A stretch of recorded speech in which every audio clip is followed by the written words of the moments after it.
Talking state of the birds wide receiver edition, the Eagles didn't add any wide receivers during the free agency process, but saw Paris Campbell sign with the Cowboys, with Britton Covey going to the Rams. Despite missing 3 games due to injury, A.J. Brown led the team with over 1,000 receiving yards. He also ranked first in receiving average and third in receiving yards per game behind Jamar Chase and Justin Jefferson. A.J. Brown's numbers through 3 seasons with Philly are outstanding. 261 receptions, over 4,000 yards, 25 touchdowns, 3-time All-Pro, 2-time Pro Bowler, and Super Bowl champ. Since A.J. Brown joined the Philadelphia Eagles in 2022, the team is 37-10 during the games he has played. In contrast, the Eagles are 24-28-1 in games without him. Apologies in advance to Harold Carmichael and Mike Quick, but is 2025 when the conversation starts about A.J. Brown being the best wide receiver in Eagles history?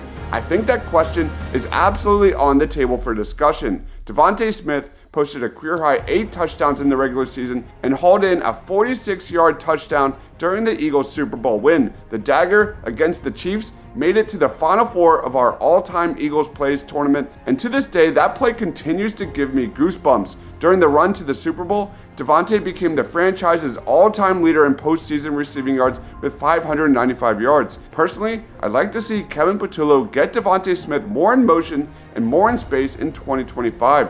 359 yards after the catch is a number way too low for Devonte Smith in my opinion, and this nonsense that Malik Neighbors, George Pickens, and Deebo Samuel are better than him in the NFC East is absolutely crazy talk. Enter Jahan Dodson, who caught 19 of 33 targets for 216 yards in 17 regular season games with the Birds in 2024. Dodson played 649 offensive snaps during the regular season. Dodson improved with time and had his most impactful game of the season during the Eagles' win over Kansas City with 2 catches for 42 yards on 3 targets. I thought Dodson stepped up big time in big moments in 2024. I think he's still very solid, and it's so goddamn refreshing to talk about this guy being at the bottom of the total poll on offense instead of talking about guys like Quez Watkins of the past.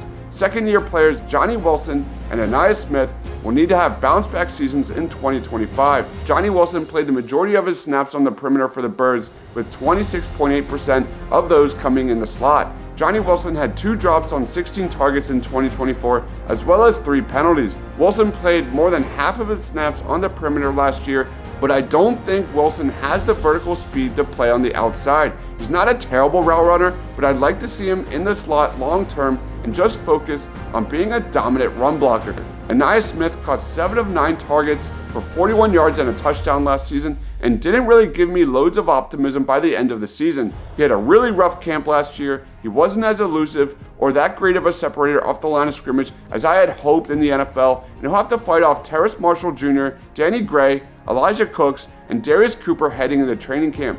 Enter Terrace Marshall Jr., who is only 24 years old and a second-round pick back in 2021. He caught 64 passes for nearly 800 yards and a touchdown across 3 seasons in Carolina and gets a fresh start in Philadelphia. According to Football Insights on X, Marshall has the highest contested target percentage versus zone coverage among drafted wide receivers since 2019 at 31%. Marshall has a ton of tools, good size and speed, and just needs to learn how to put it all together under coach Aaron Moorhead. With the top 3 wide receivers locked into their roles, expect heavy competition for wide receiver 4 between Johnny Wilson, Anais Smith, and others going forward. Personally, I expect Johnny Wilson to make the team due to his ability to provide a role as a blocker and on special teams, and I see Terrace Marshall as a career journeyman who probably makes the practice squad and only under team control for 1 more year. What do you guys think? What are your expectations for the wide receivers on the Philadelphia Eagles roster?